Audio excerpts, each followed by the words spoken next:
गोविंद शिल्प घेऊन येत आहे 80 ट्विन बंगलोचा भव्य दिव्य पंढरपुरातील एकमेव प्रकल्प। आमच्या प्रकल्पाची वैशिष्ट्ये मनाला शांती देणारं महादेवाचं मंदिर, मुख्य रस्ता सुमारे 30 फुटांचा, अंतर्गत रस्ता सुमारे 20 फुटांचा, ग्रामपंचायत योजनेचा प्रत्येक बंगलोजला स्वतंत्र नळ, सांडपाण्याची सुरक्षित विल्हेवाट, सर्व टाइल्स ग्लॉसी आणि नामांकित कंपनीच्या, सर्व स्टेअर, खिडक्या, चौकटी सुपर ग्लास ग्रेनाइट, दोन्ही अटॅच बाथरूम पूर्णपणे टाइल्स, पंतप्रधान हर घर नल योजना पूर्णत्वाकडे, bathroom, basin, kitchen, CP fittings हे जगवार कंपनीचे, स्टील वर्क पूर्णपणे जिंदाल कंपनीचे, 1000 लिटर पाण्याची टाकी, 150 लिटर सोलर वॉटर हीटर सोबत वॉटर प्युरिफायर, प्रत्येक बंगलोजला स्वतंत्र पार्किंग, दर्शनीय भाग पूर्णपणे डॅटो टाइल्स, टाटा प्रवेश कंपनीचे आकर्षक भक्कम दरवाजा, फुटी उंचीचे सुरक्षित कंपाऊंड। मग विचार काय करताय? गोविंद शिल्प, पत्ता गट नंबर 95, हॉटेल अंगण शेजारी, साखळी रोड, पंढरपूर। मोबाईल गेमिंग हे सुद्धा काही जणांसाठी व्यसन झाले। याच व्यसनापायी काही वेळा टोकाचे पाऊल उचलले जाते। आता कल्याणमधून एक भयंकर प्रकार समोर आलाय। मोबाईलवर लुडो गेम खेळण्यावरून मामा भाच्यात बिनसलं।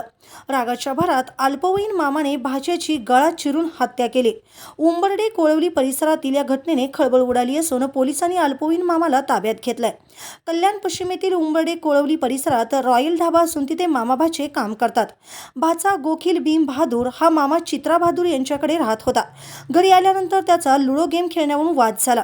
हा वाद इतका विकोपाला गेला की अल्पवयीन मामाने भाचा गोखील याला संपवण्याचा प्लॅन केला।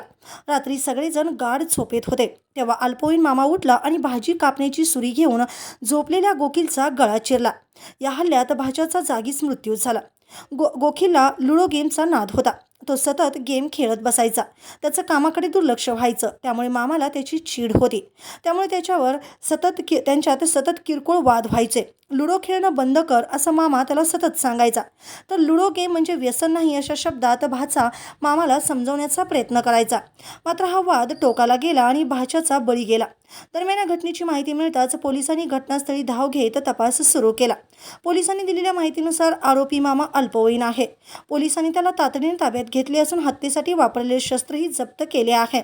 मोबाईल गेमच्या नादात राग अनावर झाला आणि क्षुल्लक कारणावरून मामानेच रक्ताच्या नात्याचा बळी दिल्याने परिसरात खळबळ उडाली। या प्रकरणी पोलीस अधिक तपास करीत आहेत।